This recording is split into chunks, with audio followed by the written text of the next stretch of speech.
Saya rindu jemaat Tuhan di ruangan ini. Jangan pikirkan yang lain. Saya rindu setiap kita yang hadir benar-benar berjumpa dengan Tuhan.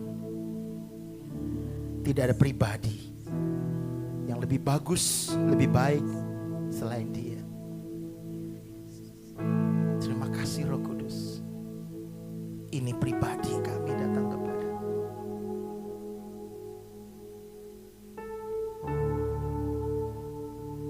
Mari taruh kedua tanganmu di dadamu. Yesus terlebih besar. Come on, singing.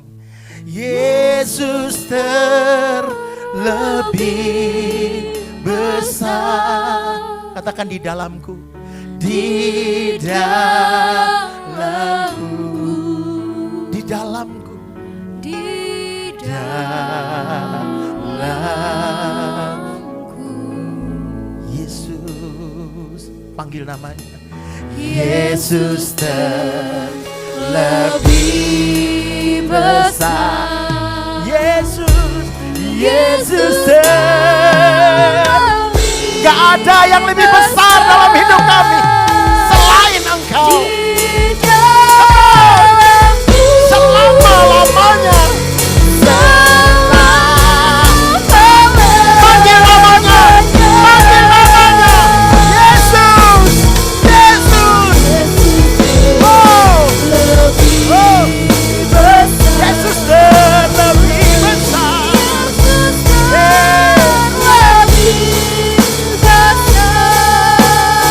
Di dalamku.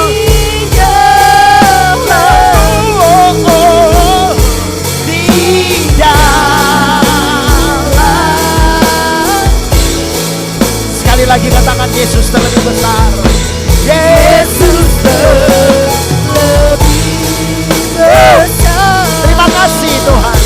Yesus terlebih besar. Di dalamku selama-lamanya.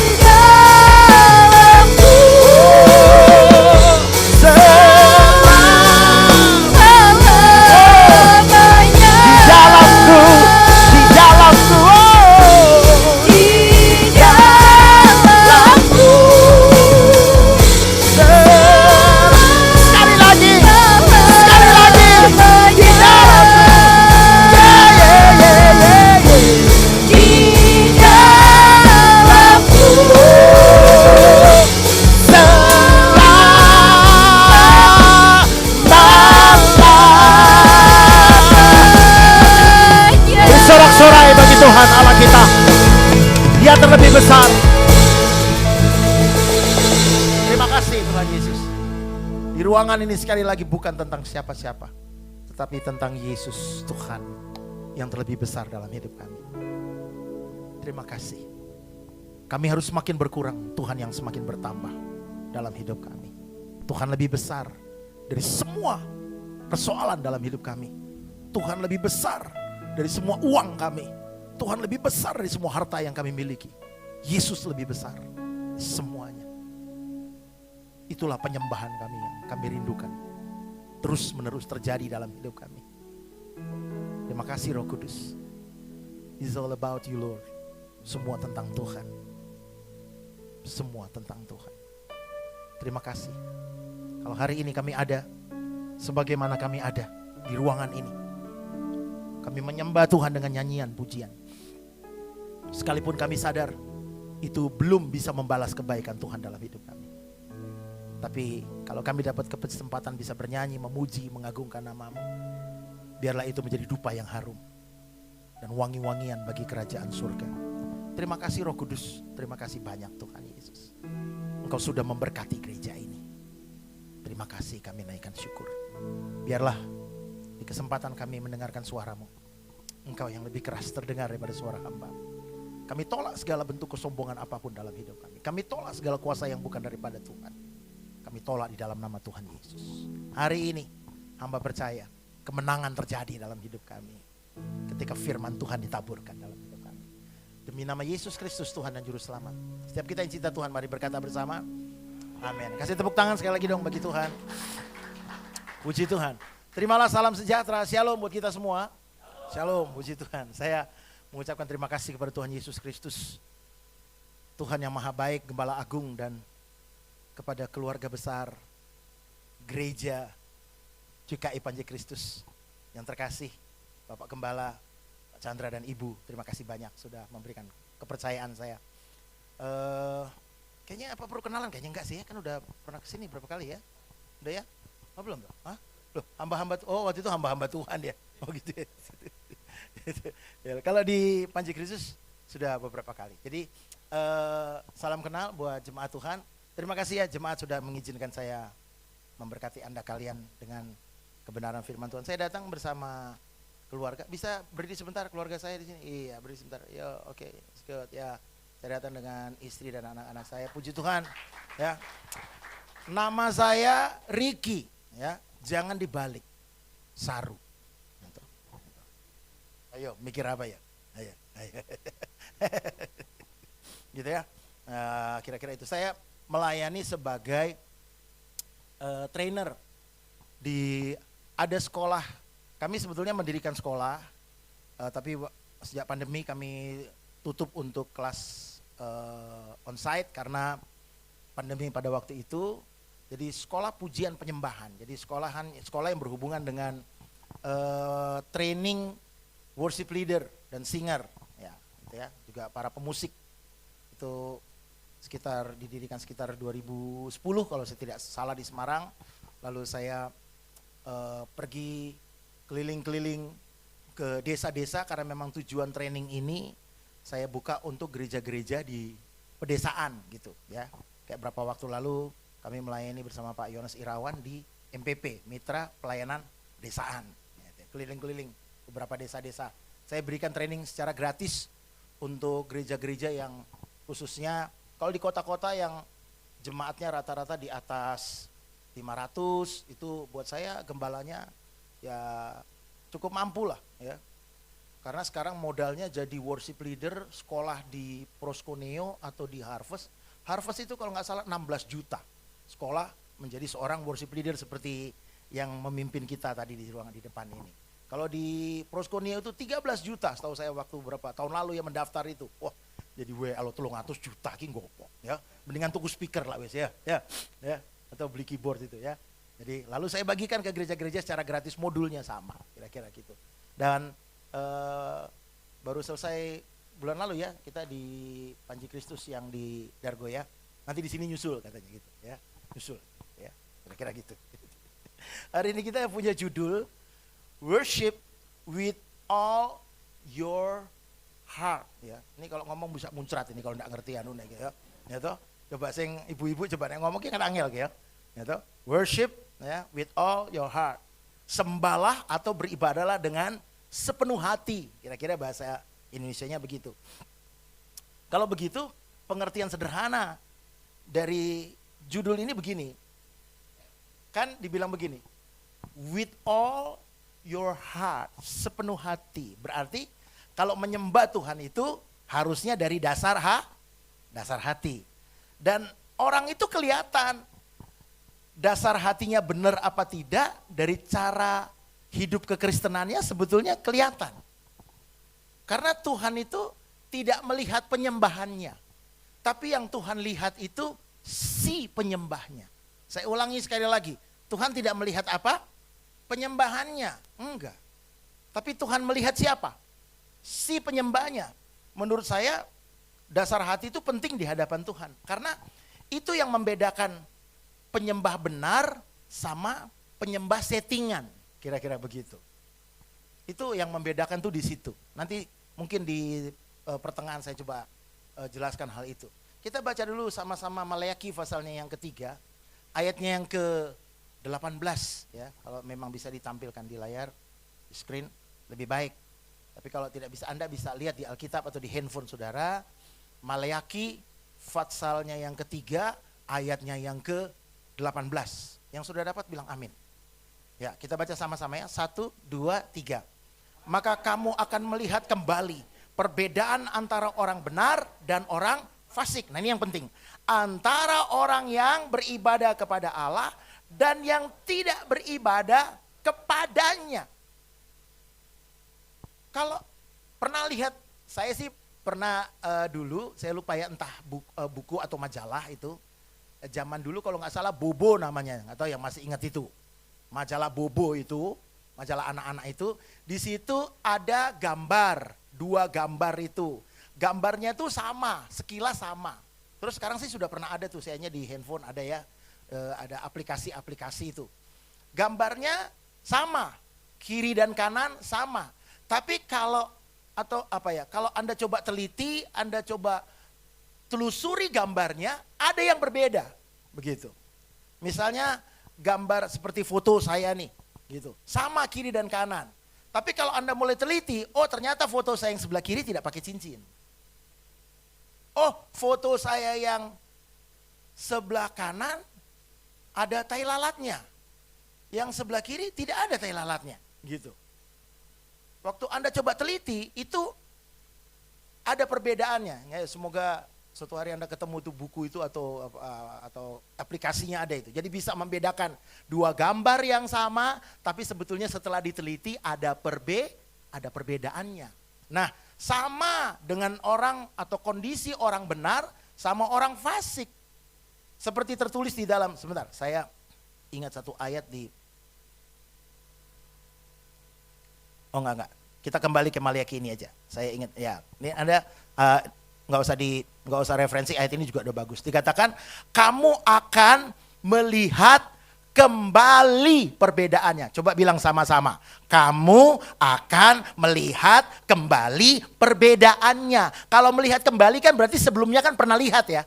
Nah, kamu lihat lagi. Nah, kalau kamu lihat lagi ada perbedaannya antara orang beribadah kepada Tuhan, antara orang yang menyembah Tuhan dengan sungguh-sungguh, antara orang yang menyembah Tuhan dengan hatinya, sama orang yang tidak menyembah Tuhan dengan sungguh-sungguh. Itu kelihatan. Pada masa Maleaki di kalangan bangsa Israel itu seperti mengalami sebuah kebingungan. Karena mereka melihat, mereka merasakan seperti kok tidak ada perbedaannya antara orang yang beribadah kepada Tuhan sama orang yang beribadah tapi tujuannya bukan kepada Tuhan. Begitu kira-kira. Apa respon Tuhan? Mendengar ucapan mereka itu, Maleaki pasal 3, ayatnya yang ketiga. Saya ajak kita lihat sebentar. Oh.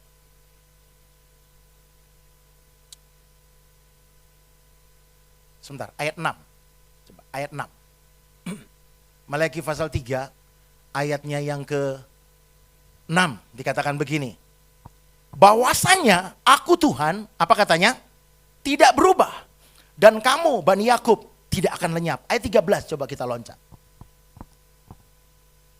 Iya, yuk baca sama-sama. 1, 2, 3. Bicaramu kurang ajar tentang aku, firman Tuhan. Tetapi kamu berkata, apakah kami bicarakan antara kami dan engkau? Memang sih secara faktual kalau lihat ayat ini ada orang-orang yang ibadahnya kayaknya asal-asalan. Tapi hidupnya ada gitu. Berlimpah rezekinya. Mobilnya bisa ganti-ganti terus, kira-kira begitu. Handphonenya bisa gonta-ganti. Ada muncul seri yang baru, ganti. Wah, gitu ya. Ada muncul yang ganti gitu. Bahkan orang-orang yang bukan Kristen. Nah, Maleaki ini Tuhan itu merespon keras atas perkataan mereka yang dianggap kurang ajar. Kenapa? Karena penilaian mereka, cara pandang mereka terhadap bangsa lain yang tidak beribadah kepada Tuhan cuma sebatas penilaian-penilaian hal-hal yang jasmani, yang fisik. Tujuan saya dari sisi ini begini. Ada orang yang menyembah Tuhan tapi bukan karena dia mengasihi Tuhan. Tapi apa? Dia menyembah Tuhan karena dia cari untung. Berarti hubungan dia dengan Tuhan itu bukan hubungan bapa dan anak. Makanya kalau nyanyikan lagunya enak ya. Bapa, engkau sungguh baik. Kenapa kita panggil dia Bapa? Karena seharusnya hubungannya Bapa dan anak. Tapi kalau orang-orang model tadi yang cari Tuhan bukan karena mengasihi Tuhan, tapi cari untung. Itu hubungannya seperti penjual dan pembeli. Berarti hubungannya apa itu? Hubungan perdagangan. Itu bukan ibadah yang murni. Itu bukan penyembahan yang murni. Suatu kali Tuhan pernah main fisik. Ingat gak? Ketika dia berada di bait suci. Bahkan saking niatnya Tuhan. Dia bikin cambuknya sendiri. Coba kita baca ya ayatnya. Saya suka ini. Menjelaskan dengan melalui ayat ini. Yohanes pasal 2. Ya. Kita lari sebentar ke sini ya. Yohanes pasal yang kedua. Ayatnya yang ke-14 apa 15? Sebentar ya. 15 ya, Yohanes pasal yang kedua. Ayat 15 sampai ayat 16. Yuk baca. Yohanes pasal 2 ayat 15 sampai 16. 1, 2, 3. Ia membuat cambuk dari tali, lalu mengusir mereka semua dari mana? Dari bait suci dengan semua kambing domba dan lembu mereka. Perhatikan, uang penukar-penukar dihamburkannya ke tanah dan meja-meja mereka dibalikkannya. Ayat 16. Kepada pedagang-pedagang merpati, ia berkata, ambil semua ini dari sini. Jangan kamu membuat rumahku menjadi tempat berjualan. Saya mulai menangkap satu pengertian bahwa ada orang Kristen yang datang ke gereja bukan cari Tuhan, tapi cari untung. Tepuk sebelahnya bilang gini, jangan cari untung. Iya, bahaya. Ini seperti dua sisi mata uang sih, kalau saya perhatikan. Ini maksudnya begini, kalau mungkin Anda kurang mengerti tujuan saya kira-kira begini. Ini seperti dua sisi mata uang. Ada orang yang merasa, jadi kalau dia hidupnya diberkati, kira-kira kata saya pakai kata supaya gampang dicerna itu diberkati lah kata. Ya, merasa diberkati secara jasmani, keuangannya diberkati, dagangannya laris, usahanya lancar, ya. Terus apa lagi ya? Ya hidupnya mapan, gitu ya, tidak sakit-sakitan, gitu ya. Itu dia ke gerejanya tuh semangat sekali. Ada komsel, ikut, ada apa, wah semangat gitu. Tapi kalau keadaannya sebaliknya, itu berubah dia. Ya. Hari Minggu, Pak, tak penting ke golek duit sih, kan masih ada minggu depan, gitu. Lo kok gereja minggu depan wae lah wes, gitu. Aku tak golek duit sih ki saldone menipis, nah gitu ya. Gitu. Biasanya gitu. Saya dulu pernah bercanda sama istri saya sih. Kok sakit kepala ini kenapa ya? Istri saya kenapa Pi? Ini mungkin karena saldonya mulai menipis nih, kayak pusing gitu ya. Kalau di bank itu mulai menipis, kayak mulai ya migrain apa ya. Gitu ya. Tapi ada juga loh orang yang kalau hidupnya sulit, kalau hidupnya susah, sakit-sakitan, dia serius cari Tuhan. Dia akrab sekali dengan Tuhan, padahal Tuhan belum tentu akrab dengan dia. Dia cari Tuhan bukan karena dia cinta Tuhan, tapi apa tadi? Dia cari untung. Makanya muncul ayat, bangsa ini memuliakan aku, Markus 7. Iya, coba, Markus 7. Sebentar ya. Muncul ayat ini. Ini Yesus ngomong serius ini. Tuhan sudah terang-terangan bicaranya ini. Tuhan gak pakai perumpamaan. Markus 7 ayatnya yang ke-6. Yuk cek sama-sama. Markus 7 ayat yang ke-6. Baca sama-sama. 1, 2, 3. Benarlah nubuatan Yesaya tentang kamu. Hai orang-orang apa? Orang-orang apa katanya? Orang-orang munafik. Kenapa? Sebab ada tertulis, bangsa ini memuliakan aku dengan bibirnya, padahal hatinya jauh daripadaku. Ini orang yang mengaku Kristen tapi hatinya nggak Kristen. Kristen itu kan artinya pengikut Kristus. Dia agamanya Kristen tapi hatinya nggak mengikut Kristus. Kira-kira sederhananya begitu. Coba tepuk sebelahnya bilang gini, bertobat. Ya. Tujuan firman itu kan supaya kita bertobat, ya toh? Apa tujuan firman coba? Iya, menegur. Iya toh. Jangan Anda kira saya ngomong firman ini gampang. Oh, enggak mudah ini. Iya, harus bertobat ini. Karena kalau kita bicara soal penyembahan dengan sepenuh hati, itu berarti, nah ini saya coba mengambil ada satu arteri, kira-kira bahasanya begitu. Kalau kita bicara soal penyembahan, berarti kita sedang berbicara keintiman hubungan. Bilang sama-sama keintiman hubungan. Ya. Karena bahasa asli dalam penyembahan itu disebut proskuneo. Dalam bahasa asli, makanya ada sekolah pujian penyembahan namanya proskuneo. Nah, proskuneo itu artinya kissing atau mencium. Sekarang saya mau tanya, orang mencium atau dicium, kenapa? Karena apa? No, hubungan. Ya, iya. Contoh begini ya, contoh nih. Anda kedatangan saudara naik Grab. Ya kan? Pakai mobil. Wah, turun. Biasanya kalau saudaranya datang, apa kabar? Aduh, lama gak ketemu ya. Aduh, sedang itu. Terus biasanya ciuman kan? Pelukan, ciuman, cipika-cipiki. Pertanyaan saya, supir Grabnya apa ikut mencium? Coba, ikut enggak? Yora.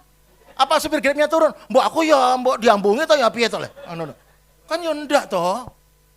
Kenapa? Karena supir Grabnya nggak punya hubungan. Anda dan Tuhan itu harusnya begitu, dan hubungan itu nggak bisa dipaksa. Nyembah Tuhan itu nggak usah dipaksa, nggak usah WL-nya harus teriak-teriak, mari angkat tangan. Kalau disuruh angkat tangan, kita nih maaf ya, mohon maaf nih, saya nggak nyinggung sih, saya nyindir aja nih. Gitu. Orang Indonesia itu menurut saya penyembahannya murahan. Kenapa? Angkat tangan disuruh. Berdiri disuruh, ayo ngaku apa enggak? Itu WL-nya bilang, mari jemaat Tuhan kita berdiri bersama-sama. Angkat tangan disuruh, tepuk tangan disuruh. Masa semua disuruh? Saya kalau lihat nonton YouTube itu, ibadah-ibadah di luar negeri itu, mereka begitu nyanyi, besar Allahku, nyanyikan. Lalu jemaat mulai satu-satu mulai berdiri, tanpa disuruh. Berlutut tanpa disuruh.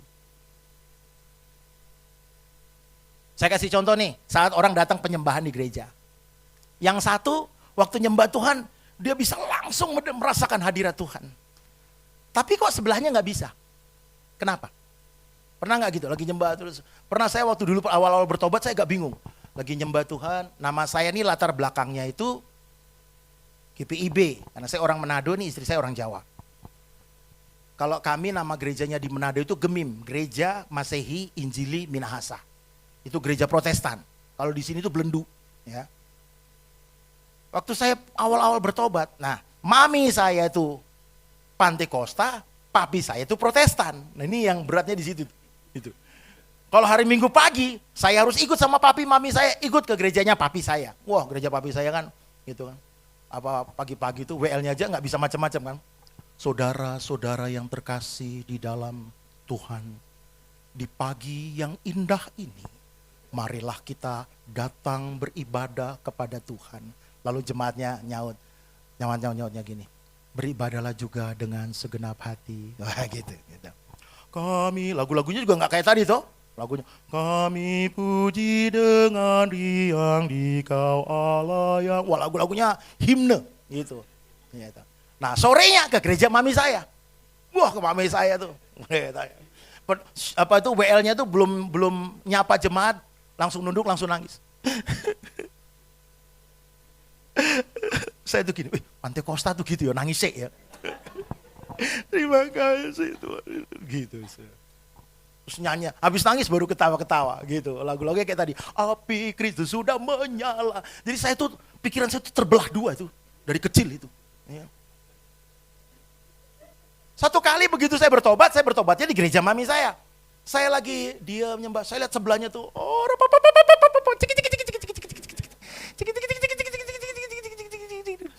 saya tuh gini, nah apa tuh dia nih? Orang Semarang bilang, Dian apa? Gitu saya. Tahu nggak kenapa? Saya mulai sadar, waktu saya ngerti, oh dia itu punya hubungan, saya tidak.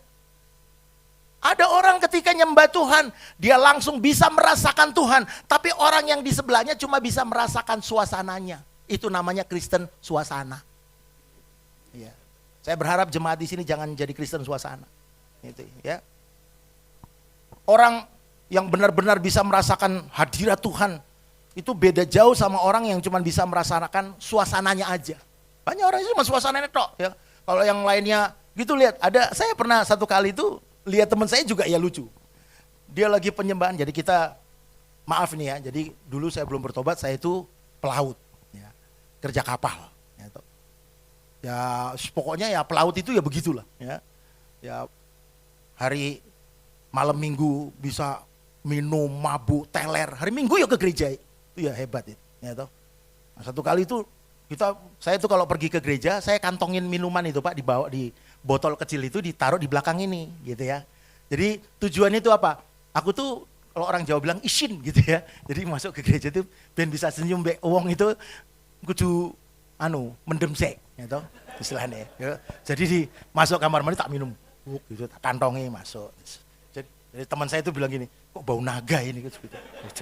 Ya, wah, itu penyembahan tuh saya lihat teman saya tuh bisa nangis, terus teman saya di sebelah, jadi ini tengah-tengah ini kita bertiga ini, yang ini tuh udah tobat duluan yang di tengah ini. Nah ini samping-sampingnya ini sama kayak Tuhan Yesus, ya Tuhan Yesus di tengah, toh ini samping-sampingnya orang berdosa, itu. Lah saya itu di samping sana, teman saya sana, lah dia tuh di tengah tuh nangis sendiri. Nah waktu teman saya itu yang sebelah sana ngelihat, dia gini, nangis. Dia nangis pura-pura gitu, maksudnya supaya nangis. Lah kan di gereja Pantai Kosta, gitu. Kalau nggak nangis kan dikira aneh toh. Saya mau nangis antara nangis sama ketawa tuh udah bingung, kecampur. Tapi karena saya sebelah saya itu megang saya gini. Dalam hatiku, loh aku kok dipegang dari siapa? Oh dia itu.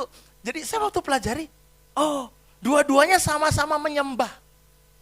Tapi yang satu pulang dengan hati yang lega, yang satu pulang masih dengan beban. Itu loh saya maksud. Ini ada perbedaan. Nah kita nggak boleh sampai terjadi seperti ini di gereja ini. Nggak boleh. Dan kalau kita bicara tentang soal hubungan, ini ya tolong perhatikan baik-baik. Kalau kita bicara soal hubungan, kita nggak bisa main sandiwara. Tepuk sebelahnya bilang jangan main sandiwara. Ya.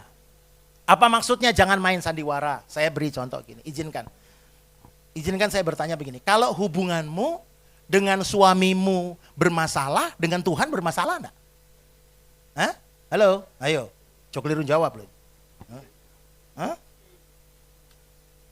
Kan Alkitab bilang, misalnya, hai istri, tunduklah pada suamimu. Hai suami, kasihilah istrimu. Itu kan perintah Tuhan. Nah sekarang kalau Anda langgar itu, berarti Anda dengan Tuhan bermasalah tidak? Iya dong. Jelas dong. Kalau hubunganmu dengan orang tua bermasalah dengan Tuhan, ya pasti bermasalah. Hubunganmu dengan saudara bermasalah, ya pasti dengan Tuhan juga bermasalah. Hubungan Anda sesama pelayan gereja bermasalah dengan Tuhan, iya. Ada orang suka ngomong gini, aku mbek kae rapopo, mbek kae gue lah kurang seneng. Nggak bisa kayak gitu. Loh, ngaku Kristen tuh nggak boleh kayak gitu, bahaya. Bertobat itu.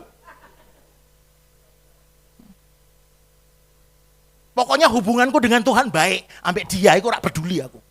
Nggak bisa kayak gitu. Itu Kristen apa itu?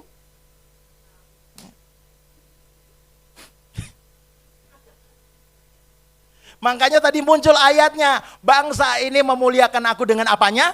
Bibirnya tapi hatinya jauh. Di gereja dia bisa nyembah Tuhan, dia bisa nangis. Tapi kepahitannya dibawa pulang. Dia tuh jadi Kristen kira seneng beiki, seneng beiki. Saya mau kasih tahu ya, suka kae itu bisa merubah berkat jadi kutuk loh. Di persekutuan saya ada itu. Pokoknya senengnya, kae. Orang Semarang kan seneng gitu tuh. Kae. Tak kasih tahu, kae itu bahaya. Ada setannya itu. Lu tenanan nih. Nggak mau saya sendiri juga dulu ya pernah gitu, tapi enggak Nggak boleh, itu nggak ada berkatnya. Akhirnya doamu jadi sia-sia. Gitu. Karena senang. Kayak. Orang-orang genah uripe ngene. Saya kasih tahu. Suka ngomongin orang sama medit dosane podo. Kalau ada yang bertanya, dosanya podo sama apa Pak? Sama dosa cabul, sama. Dosa berzina, ada ayatnya tuh, dosa berzina, dosa cabul, dosa medit, dosa ngomongin orang, sama kadarnya. Misalnya contoh nih, dia ngomongin orang nih, kayak wongnya. Sedangkan yang ngomong itu orangnya pelit, dosanya podo. Oh, iya podo itu. Loh, iya toh? Iya. Ada itu ayatnya, ya. Podo. Dan itu loh, akhirnya apa? Begitu kita nyembah Tuhan, enggak. Coba baca Yesaya pasal 1. Yesaya pasal 1, coba ayat 12 ya kalau nggak salah ya, coba. Yesaya pasal 1, ya. Menadahkan tangan tuh ayat berapa ya? Apabila kamu menadahkan tangan, coba dicari itu. Untuk berdoa. Ayat berapa itu? 14, apa ayat berapa? Coba dicek.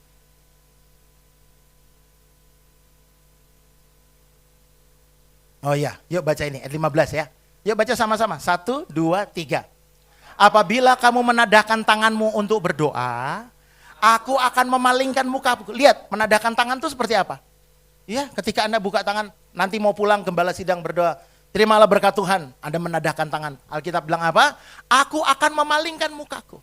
Terus, bahkan sekalipun kamu berkali-kali berdoa, aku tidak akan mendengarkannya. Kenapa? Sebab tanganmu penuh dengan darah. Darah itu bukan cuma bicara darah Yesus, perjamuan suci bukan. Tapi darah itu juga berbicara kejahatan. Kejahatan itu nggak harus nusuk orang. Seperti sekarang lagi kasusnya Vina itu lagi diangkat lagi. Ya toh? Nggak harus bunuh orang. Tapi ada orang bunuh orang dengan mulutnya. Bisa? Iya. Membuli. Kayak tadi itu. Sama itu. Itu berarti dia sedang membunuh itu. Dan makanya waktu dia berdoa Tuhan bilang, aku tidak akan mendengarkannya. Bahkan sekalipun kamu berkali-kali berdoa. Kalau ini berdoa, bahkan ibadah kita pun bisa ditolaknya. Kita baca Amos pasal 5. Amos pasal 5. Saya tidak akan sharing panjang-panjang pagi hari ini. Saya ingin ajak saudara lebih menyembah Tuhan. Dan ingin saya rindu Anda mengalami pemulihan hati. Amos pasal 5 ayat 22 sampai 24. Amos pasal 5 ayat 22 sampai 24. Yuk baca sama-sama. 1, 2, 3. Sungguh apabila kamu mempersembahkan kepadaku korban-korban dan korban sajianmu, aku tidak suka. Korban keselamatanmu berupa ternak yang tambun, aku tidak mau pandang. Ayat 23. Jauhkanlah daripadaku keramaian nyanyianmu, lagu gambusmu aku tidak mau dengar. Anda perhatikan ibadah kita itu ditolak Tuhan. Kalau model kekristenan kita seperti itu. Apa yang Tuhan rindukan? 24. Tetapi biarlah keadilan bergulung-gulung seperti air. Dan ini, kebenaran seperti sungai yang mengalir. Coba perhatikan sebentar ayat 23. Jauhkan daripadaku keramaian nyanyianmu, lagu gambusmu tidak aku dengar. Penyembahan kepada Tuhan itu bukan bicara bernyanyi. Penyembahan kepada Tuhan itu bukan bicara angkat tangan. Penyembahan kepada Tuhan itu bukan bicara berlutut, bukan bicara tepuk tangan, bukan. Kalau buat saya sih, itu nanti di sana kita.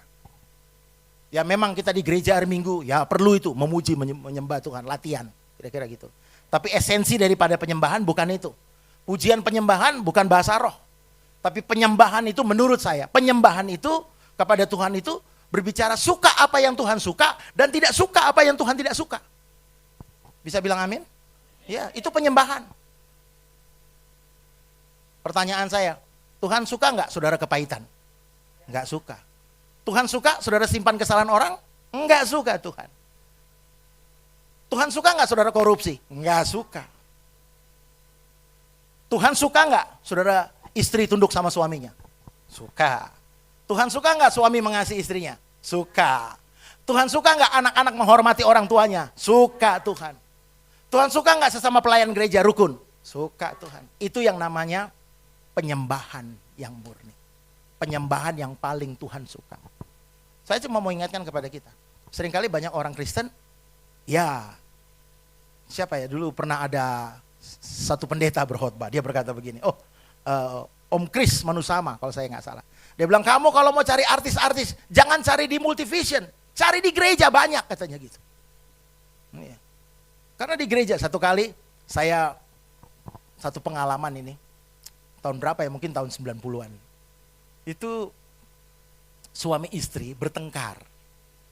Tapi hari Minggu besok mereka itu dapat tugas jadi doorkeeper. Atau apa itu? Jaga tamu itu. Iya. Jadi bertengkar. Nah suaminya tuh senyumnya itu, bisa senyumnya tuh lebar kalau jambut tamu. Selamat datang, selamat pagi. Tapi kalau istrinya senyumnya bisa ngerem. Pagi. Oh pagi. Nah saya waktu itu mau pimpin pujian. Ya setiap tahun 90-an. Tapi dari jauh kok saya lihat berbeda nih, kenapa nih orang. Nah, coba saya datengin lah. Halo shalom sahabat-sahabatku. Saya bilang gitu. Semangat dong gitu. Istrinya tiba-tiba tuh maaf ya ngomong itu. Semangat piye pak. Delok raine aku rak seneng. Bersuami istri kok. Nah mereka tuh orang Jawa jadi saya langsung tahu bahasanya. Dan apa? Ini suamimu tuh kenapa? Tapi karena ada orang ya yang ngomongnya sepotong-sepotong. Sekarang pertanyaan saya, apakah ibadah yang begitu diterima Tuhan? Enggak. Gitu. Makanya Tuhan mau berdamai dulu. Oh, saya enggak pernah begitu. Pernah. Tapi kami latih berdamai, keterbukaan langkah awal pemulihan. Oh, maaf ya kalau keliru. Biasanya kalau istri itu kan makhluk halus. Gitu. Perasaannya. Gitu. Gitu. Kalau ditanya, ya, aku minta maaf ya sayang. Minta maaf kenapa? Langsung gitu. Apa? Kenapa? Ya minta maaf ya tadi salah begini-begini. Oh gitu. Tapi tetap saya, karena biasanya laki itu kan gengsi. Kalau minta maaf itu ya, salah keliru. Aku sing golek duit, kon aku sing njaluk maaf kalau ini. Wah gitu. Ya itu biasanya kayak gitu. Tapi enggak, orang Kristen, keluarga Kristen itu mau suaminya kek, mau istrinya kek, wah itu tidak ada gengsi-gengsian. Kalau saya enggak gengsi, saya salah ya, saya keliru. Maaf ya, aku minta maaf. Sudah minta maaf tidak dimaafkan, ya itu urusannya. Ya toh? Ya mas, yang penting kan sudah aku minta maaf. Aku keliru, gitu. Itu latihan saya. Nah, supaya tujuannya apa sih? Supaya ketika Anda menyembah Tuhan, Anda angkat tangan, enggak dituduh iblis. Iblis kan nuduh tuh, pura-pura wae ngangkat tangan. Oh, baru apusi bapakmu mbok apusi yuk mau angkat tangan. Baru ngapusi bojone gitu ya. Pokoknya iblis itu sukanya menuduh. Akhirnya saudara kayak nggak bisa nyembah Tuhan, nggak bisa. Dan itu bukan menyembah dari hati. Dan akhirnya tadi terpaksa. Jadi ada hal-hal di dalam penyembahan yang menurut saya ada orang Kristen datang kepada Tuhan sama-sama menyembah, sama-sama berdoa, sama-sama ke gereja. Tapi kita bisa lihat hasilnya. Karena penyembahan itu nggak bisa dilihat di gereja seperti. Kalau di seperti ini kan kayak malaikat semua tuh ya. Bahkan ketika ngelihat Anda nyembah kan malaikatnya minder. Jangan ngeri ya. Ya toh? Sok nangis sih gitu. Ngono ya malaikatnya, kalau malaikatnya orang Semarang kan gitu. Pakai i di belakangnya. Ini dia nih. Ngono nggak bisa. Penyembahan itu kita bisa lihat di rumah, di kehidupan sehari-hari. Makanya sekali lagi tadi saya bilang, menyembah bukan angkat tangan, bukan. Menyembah bukan tepuk tangan. Menyembah bukan bahasa roh, menurut saya. Itu masih setengahnya. Makanya ada firman Tuhan yang berkata begini, penyembah-penyembah benar. Coba cari ayat itu. Iya, di mana? Itu ayat yang viral itu. Ayat penutup itu.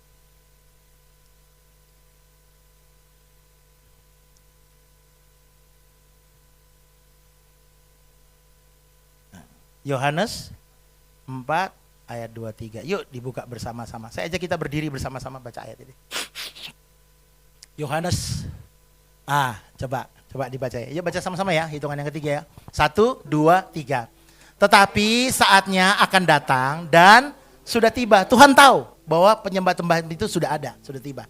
Bahwa, bilang sama-sama, penyembah-penyembah benar, bilang sama-sama, penyembah-penyembah benar akan menyembah Bapa dalam roh dan kebenaran. Ini yang penting. Sebab Bapa menghendaki penyembah-penyembah demikian. Next.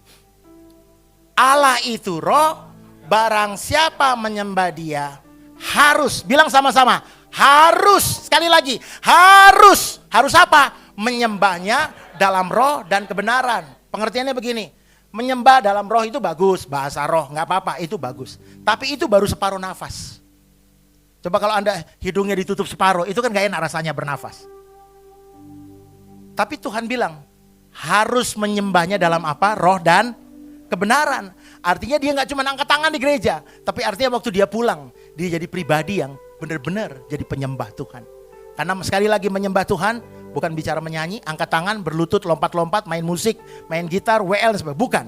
Tapi menyembah Tuhan itu artinya suka apa yang Tuhan suka dan tidak suka apa yang Tuhan tidak suka. Tolong beritahu sebelahnya, itu penyembahan. Ya, oke? Jadi bukan bernyanyi. Ya, nanti waktu kita ada di sorga, memang kita akan bernyanyi, terus memuji dan menyembah Tuhan. Tapi selagi waktu kita ada di muka bumi ini, Tuhan bilang begini, ada satu ayat firman Tuhan yang bagus. Lakukanlah segala sesuatu, bukan seperti untuk manusia, tapi seperti untuk Tuhan. Itu artinya apa? Penyembahan kepada Tuhan. Jadi gini, penyembahan itu adalah semua hal-hal yang positif di dalam kehidupan kita sebagai anak-anak Tuhan. Bisa bilang amin? Ya, waktu Anda jadi karyawan yang istilahnya kalau orang Jawa bilang apa? Senggenah gitu ya. Ya, jadi suami senggenah, jadi istri ya senggenah, jadi anak senggenah, itu sebetulnya. Itu genah. Gitu. Tepuk lagi sebelahnya, kudu genah uripe. Saya nggak pandai bahasa Jawa, tapi kira-kira itu yang saya tahu. Tutup Alkitab kita. Terima kasih Roh Kudus.